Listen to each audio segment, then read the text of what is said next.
भंडारा जिल्ह्यात दिवसभराच्या विश्रांतीनंतर पावसाला सुरुवात. संततधार पाऊस असलेल्यामुळे शेतकरी सुखावला. विजांच्या कडकडाटासह मुसळधार पाऊस पडतोय.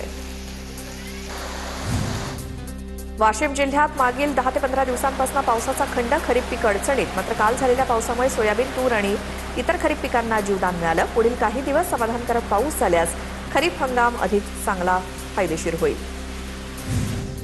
परभणी जिल्ह्यातील काही भागात जोरदार पावसामुळे पूर्णा जंक्शन रेल्वे स्टेशनवरील छताला गळती. प्लॅटफॉर्ममध्ये पाणी साचल्यामुळे नागरिकांचे हाल, प्रवाशांचे हाल. या घटनेनंतर रेल्वे प्रशासनाच्या सुविधांवरती प्रश्नचिन्ह उपस्थित. सातारा जिल्ह्यातील सर्वच धबधबे प्रवाहित. मुसळधार पावसामुळे धबधब्याचे विहंगम आणि तेवढंच रौद्र रूप समोर. अवघड नसलेल्या धबधब्यांवरती जाण्यासाठी पर्यटकांची गर्दी. रत्नागिरीच्या लांजा तालुक्यातील खोर्नेनको धरण भरल्यामुळे मानवनिर्मित धबधबा प्रवाहित. धरणाच्या सांडव्यावरनं टप्प्याटप्प्यानं कोसळणाऱ्या धबधब्याचं मनमोहक दृश्य बघण्यासाठी नागरिकांची गर्दी. कोकणात सुरू असलेल्या पावसामुळे धबधबे प्रवाहित. शेकडो फुटांवरून कोसळणाऱ्या निवळीचा धबधबा पर्यटकांना आकर्षित करतोय. निवळीचा धबधबा पाहण्यासाठी पर्यटकांची गर्दी. अहिल्यानगरच्या भंडारदरा परिसरात मान्सून सक्रिय होताच वसुंधरा फॉलसह अनेक धबधबे प्रवाहित. 100 फूट उंचीवरनं कोसळणारा वसुंधरा धबधबा पर्यटकांचं मुख्य आकर्षण. निसर्गरम्य वातावरणाचा आनंद घेण्यासाठी मोठी गर्दी. कल्याणच्या मलंगड परिसरातील धबधब्यावरती पाण्याचा अंदाज न आल्यामुळे तरुण बुडला. ग्रामस्थांनी वेळीच धाव घेत तरुणाला पाण्याबाहेर काढलं असून त्याच्यावर रुग्णालयात उपचार सुरू. जळगावच्या भुसावळमधील चारठाणा तलावात अवघा 10 ते 15% पाणीसाठा शिल्लक. त्यामुळे वडोदा वनक्षेत्रातील वन्यप्राणी आणि शेतकऱ्यांना पाणी टंचाईचं संकट. वसई विरार महापालिकेच्या सूर्या प्रादेशिक पाणी पुरवठा योजनेच्या पाईपलाईनला गळती. पाईपलाईन फुटल्यामुळे लाखो लिटर पाणी वाया. परिसराला तलावाचं स्वरूप. जळगावच्या अकलूत गावात 1.5 महिन्यापासून पाऊस नसल्यामुळे शेतकरी संकटात. कापूस, सोयाबीनसह पिकं करपू लागली असून पाऊस न झाल्यास दुबार पेरणीचं संकट निर्माण होण्याची भीती. वर्ध्यामध्ये पावसाच्या दीर्घखंडामुळे पिकावरती विपरीत परिणाम. पिकांची वाढ खुंटली. पिकांच्या उत्पन्नावरती परिणाम होण्याची शक्यता. शेतकऱ्यांना दमदार पावसाची प्रतीक्षा. बुलडाणा जिल्ह्यात 93% खरीप पेरण्या पूर्ण. तरी पीक विमा भरण्यास शेतकऱ्यांचा अल्प प्रतिसाद. गेल्या वर्षी मिळालेल्या कमी भरपाईमुळे 5,71,000 शेतकऱ्यांपैकी अवघ्या 25,000 शेतकऱ्यांनीच विमा काढला. जळगावच्या भुसावळमध्ये चांगला पाऊस पडावा यासाठी श्री राधाकृष्ण प्रभात फेरीतर्फे धोंडी यात्रेचं आयोजन. कडुलिंबाच्या पानांचा पारंपरिक पेहराव करून वरुण राज्याला साकडं. अमरावतीमधील बनावट बियाणं प्रकरणी 38 कंपन्यांविरोधात एफआयआर दाखल. पालकमंत्री बावनकुळेंच्या निर्देशानंतर एफआयआर दाखल. शेतकऱ्यांची फसवणूक करणाऱ्या कंपन्यांवरती कठोर कारवाईचे निर्देश. बीडच्या मांजरसुंबा ससेवाडी भागामध्ये सोयाबीनचं बियाणं न उगवल्याची शेतकऱ्यांची कृषी विभागाकडे तक्रार. पाहण्यासाठी आलेल्या कृषी अधिकाऱ्यांनी तक्रार मागे घेण्यासाठी दबाव टाकल्याचा शेतकऱ्यांचा आरोप. बुलडाणा जिल्ह्यात 93% खरीप पेरण्या पूर्ण. तरी पीक विमा भरण्यास शेतकऱ्यांचा अल्प प्रतिसाद. गेल्या वर्षी मिळालेल्या कमी भरपाईमुळे 5,71,000 शेतकऱ्यांपैकी अवघ्या 25,000 शेतकऱ्यांनीच विमा काढला. नाशिक जिल्हाधिकारी कार्यालयासमोर शेतकऱ्यांचं उपोषण. रिंग रोड बाधित शेतकऱ्यांचं गेल्या 5 दिवसांपासून उपोषण सुरू. रत्नागिरीच्या दापोलीमध्ये सुधारवाडीच्या डोंगराला भेगा. डोंगर कोसळल्याच्या भीतीमुळे स्थानिकांमध्ये भीतीचं वातावरण. पावसामुळे जवळपास 1 ते 2 किलोमीटरपर्यंत भेगा. महसूल विभागाकडून नागरिकांना तत्काळ स्थलांतरित होण्याचे आदेश. माऊलींची पालखी सोलापूर जिल्ह्यात दाखल. सोलापूर जिल्ह्यातल्या धर्मपुरीच्या वेशीवर लाखो भाविकांनी उत्साहात पालखीचं स्वागत केलं. सोलापूर जिल्ह्यात पालखी दाखल होताच फुलांची उधळण.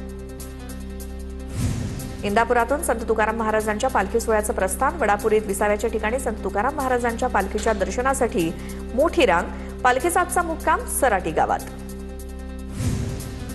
सोलापूरच्या करमाळा शहरात संत निवृत्तीनाथ महाराजांच्या पालखीचं जंगी स्वागत. जेसीबीद्वारे पालखीवरती पुष्पवृष्टी. शहरात उत्साहाचं वातावरण. जळगावच्या रावेर तालुक्यातून पंढरपूरला जाणाऱ्या ज्येष्ठ नागरिक संघाच्या दिंडीचं प्रस्थान. विठ्ठल रुक्मिणी पूजनानंतर वारकरी पंढरपूरकडे रवाना. उपमुख्यमंत्री एकनाथ शिंदेंकडून पंढरपुरातील विठ्ठल मंदिर परिसरातील सुविधांचा आढावा. आपला दवाखान्याची शिंदेंकडून पाहणी.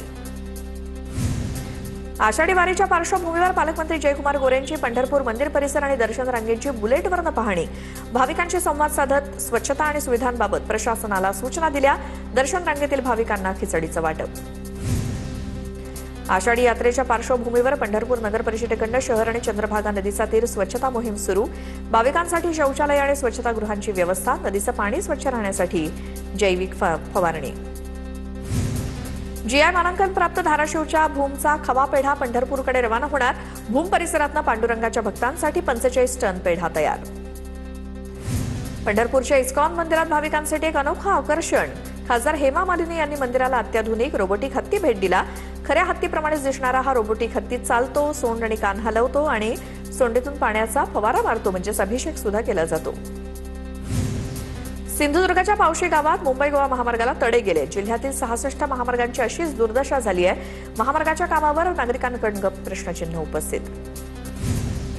वाशिमच्या चिखली खुर्द ते सुराळा रस्त्याची दुरवस्था, चिखलमय रस्त्यामुळे नागरिकांचे हाल। अनेक वर्षांपासून दुरुस्तीची मागणी करून सुद्धा काम सुरू न झाल्यामुळे नागरिकांकडून संताप व्यक्त। मुसळधार पावसामुळे परभणीच्या पूर्णा जंक्शन रेल्वे स्टेशनच्या छताला गळती, प्लॅटफॉर्मवरती पाणी साचल्यामुळे प्रवाशांचे हाल। घटनेनंतर रेल्वे प्रशासनाच्या सुविधांवरती प्रश्नचिन्ह उपस्थित। जळगावच्या मेहरून तलावाच्या सुशोभीकरणाच्या कामाला तब्बल 4 वर्षांनंतर अखेर सुरुवात। 5 कोटींच्या निधीतून सध्या जॉगिंग ट्रॅक आणि तिरंगा सर्कल उभारण्याचं काम वेगानं सुरू। नागरिकांमधनं समाधान व्यक्त। धाराशिवच्या भूममधील चिंचपूर ढगेमध्ये अंगणवाडीतील पोषण आहार विकल्यामुळे गोंधळ। 35 किलो पोषण आहाराची परस्पर विक्री करताना अंगणवाडी सेविकेला रंगेहात पकडल्याचा ग्रामस्थांचा दावा। फिफा वर्ल्ड कपमध्ये अर्जेंटिना विरुद्ध स्पेनमध्ये अंतिम सामना। भारतीय वेळेनुसार आज मध्यरात्री 12:30 वाजता सामन्याला सुरुवात होणार। फुटबॉल सामन्यासाठी कोल्हापूरकरांचा उत्साह शिगेला। मिरजकर तिकडी चौकात मोठ्या स्क्रीनवरती सामना दाखवला जाणार। अंतिम सामन्यासाठी कोल्हापूरकरांकडून जय्यत तयारी। साताऱ्याच्या खटावमधील मांडवेतील जिल्हा परिषद शाळेच्या छताचं प्लास्टर उद्घाटनापूर्वीच कोसळलं। ग्रामस्थांकडून संताप व्यक्त। निकृष्ट कामाची उच्चस्तरीय चौकशी करून ठेकेदाराला काळ्या यादीत टाकण्याची मागणी। बीडच्या परळीमध्ये मतदान नोंदणी फॉर्मवरनं बीएलओ असलेल्या शिक्षकाला मारहाण। शासकीय कामात अडथळा आणि धमकी दिल्याप्रकरणी चौघांविरोधात परळी शहर पोलीस ठाण्यात गुन्हा दाखल। पोलिसांकडून अधिकचा तपास सुरू। रत्नागिरीच्या देवरुख एसटी आगाराच्या कारभारावरती प्रवाशांकडून तीव्र नाराजी व्यक्त। भर रस्त्यात बंद पडलेल्या एसटी बसला प्रवाशांवरती धक्का मारण्याची वेळ। व्हिडिओ सोशल मीडियावर व्हायरल। या प्रकारामुळे प्रवाशांमधनं संताप व्यक्त। बुलढाण्याच्या मलकापूर तालुक्यात विळ्याचा धाक दाखवून विवाहितेवरती अत्याचार। अत्याचारानंतर घटनास्थळावरून आरोपी पसार। मलकापूर ग्रामीण पोलीस ठाण्यामध्ये 2 अज्ञात आरोपींविरोधात गुन्हा दाखल। आरोपींच्या शोधासाठी 5 विशेष पथकं तयार। घटनास्थळी फॉरेन्सिक पथक आणि श्वान पथकाकडून पाहणी। धुळे शहरातील सोन्याच्या दागिन्यांच्या चोरीचा मोठा गुन्हा अवघ्या 6 तासात उघडकीस। तब्बल 1,55,00,000 रुपयांचे 1 किलो 612 ग्रॅम सोन्याचे दागिने जप्त। आझादनगर पोलिसांकडून एका आरोपीला अटक। चंद्रपुरात संपत्तीच्या वादातून मोठ्या भावाकडून लहान भाऊ आणि त्याच्या पत्नीवरती कुऱ्हाडीनं जीवघेणा हल्ला। हल्ल्यामध्ये लहान भावाचा मृत्यू तर पत्नी गंभीर जखमी। चंद्रपूरच्या डोंगरगाव मस्के गावातली घटना। आरोपी शामराव बावणेला पोलिसांकडून तत्काळ अटक। जालन्यामध्ये विवाहितेचा छळ आणि आत्महत्या प्रकरणी 7 जणांवर गुन्हे दाखल। मात्र आरोपींना अटक न झाल्यामुळे नातेवाईक आक्रमक। आरोपींना अटक होत नाही तोपर्यंत मृतदेहावर अंत्यसंस्कार न करण्याचा नातेवाईकांचा पवित्रा। नागपूर पालिकेचा स्मार्ट टॉयलेट ड्रग्ज तस्करांचा अड्डा बनलाय। पालिकेच्या स्मार्ट टॉयलेटचा ड्रग्ज साठ्यासाठी वापर केल्याचं उघड। मकोका लावलेल्या आरोपींसह 3 अटक। स्मार्ट टॉयलेटमधनं 24 किलोंचा गांजा जप्त। पुण्याच्या भोर तालुक्यातील अभेरी गावात स्मशानभूमी अभावी नागरिकांची गैरसोय। स्मशानभूमी नसल्यामुळे नागरिकांना अडचणींचा सामना करावा लागतोय। भर पावसात उघड्यावरती मृत व्यक्तीवर अंत्यसंस्कार करण्याची वेळ। परळीमध्ये राजकीय वैमनस्यातून 29 वर्षीय तरुणावर लोखंडी रॉड आणि कोयत्यानं जीवघेणा हल्ला। फिर्यादीच्या तक्रारीवरनं नगरसेवकाचा अनेकांविरोधात परळी शहर पोलीस ठाण्यात गुन्हा दाखल। रायगडच्या खोपोलीत पेशवेकालीन शिवमंदिरात चोरी। शिवलिंगावरील 12 किलो वजनाचा चांदीचा मुकुट लंपास। मुकुटाची अंदाजे 50 लाख रुपये किंमत असल्याची माहिती। खोपोली पोलीस चोरट्याच्या मागावर। जालन्याच्या राजूर गणपती गावामध्ये दुकान फोडून चोरी करणाऱ्या 3 अटक। चोरीचा माल विकत घेणारा 2 भंगार विक्रेते सुद्धा ताब्यात। भाईंदरमध्ये रस्त्याच्या कामादरम्यान डांबरावरनं घसरून अपघातात दुचाकीस्वाराचा हात भाजल्याची माहिती। मीरा भाईंदरमध्ये बॅरिकेड्स न लावता रस्त्यावरचे खड्डे भरण्याचं काम सुरू। पुण्याच्या खेड तालुक्यातील पाईट शिरोलीत रस्त्यावरती लग्नाच्या वराडी बसचा अपघात। गावले वस्ती जवळच्या धामणे फाटा इथे भीषण अपघात। टेम्पोची आणि लग्नाच्या वराडी बसची समोरासमोर जोरदार धडक। अपघातात काही जण किरकोळ